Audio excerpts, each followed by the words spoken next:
All I hear is talking, I don't sweat that. If they don't trust me either, I respect that. But she be down the ride, oh, I bet that. Good morning, good afternoon, good evening. My name is JH. How y'all doing, Postal family? Is everybody good? Is everybody cool? Everybody clean? Are you crisp? Are you feeling airy? Let's talk. So I made a comment in one of my videos about post office not being transparent. I made a reference to the union, and somebody emailed me. I appreciate you emailing me instead of putting me on blast, and said, you know, a lot of the information that I talk about that's such a surprise to me and surprise to others is usually on the union website. So then in turn I say, well, why don't the people know about it? I mean, if it seems like it's important, which it clearly is, when we talk about it and people seem surprised in the comment section, then why is the union shop stewards not referencing certain things to the people that, you know, they represent? Because it's, you know, it's important. And, you know, they said, well, they just need to read. So, well, you know what? So long as they're not reading, I guess I got something to do.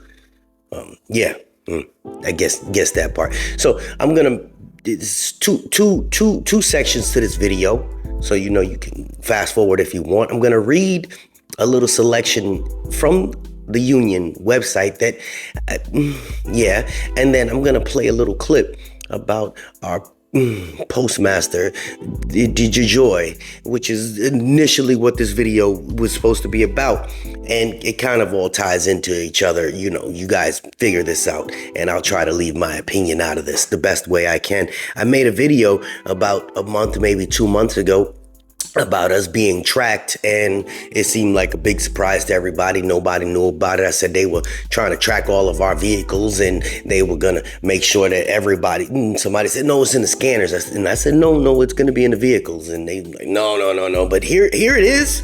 Here it is. Slap me silly and shave me naked and call me Steven. It was in the union website on there, all along. And I didn't know. It's called Geotab Technology. Telematics Technology. They said they received the information in December 2019 about the testing of feasibility and usefulness of Geotab Telematics Technology in postal-owned vehicles. The telematic device transmits engine odometer readings, eliminate the need for manual entries. It also records speed, locations, and engine hours to give fleet management a better picture of vehicles' usage.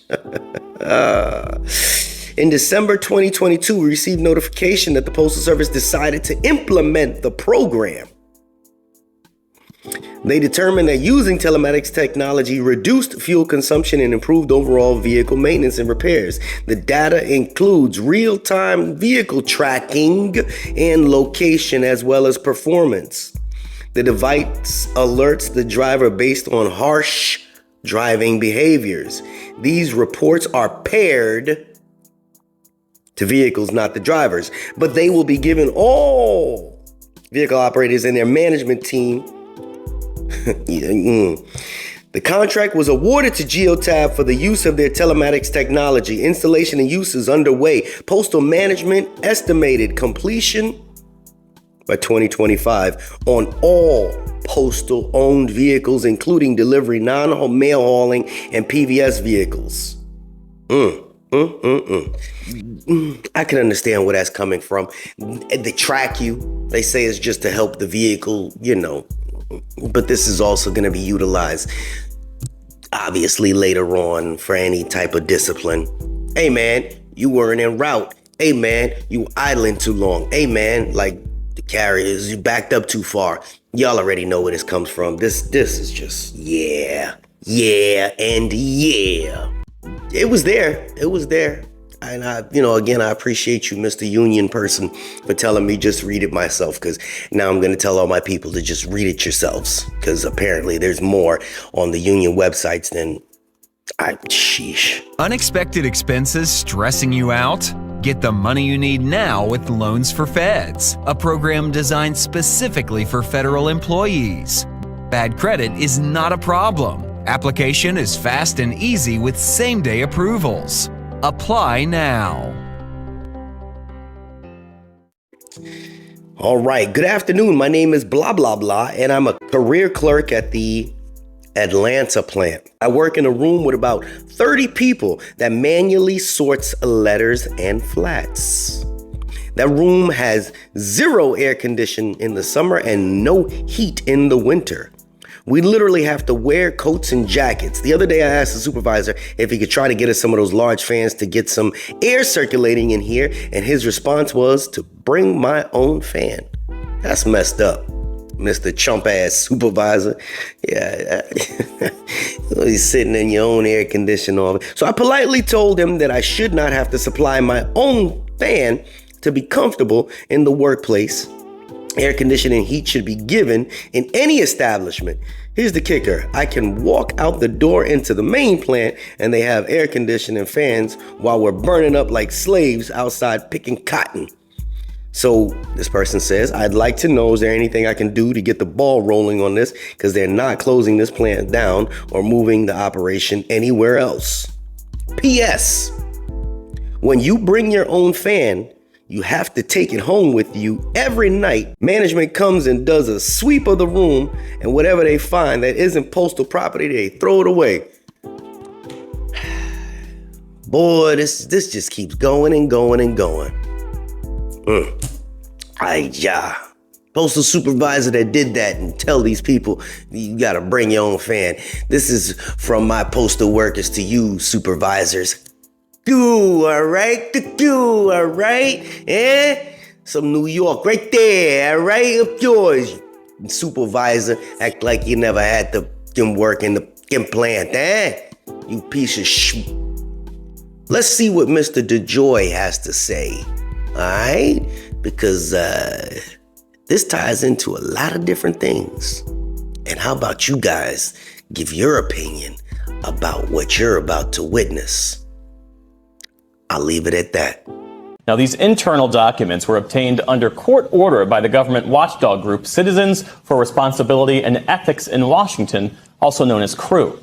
Now, here's one example. In August 2020, JP Chase said it held talks with the Postal Service several months before about installing ATMs in post offices. At the time of those talks, Dejoys' financial interests in JP Chase was more than $15,000. They also show that Dejoys had conflicts of interest relating to the company where he served as a chief executive, XPO Logistics, a company that later received a $120 million contract from the Postal Service.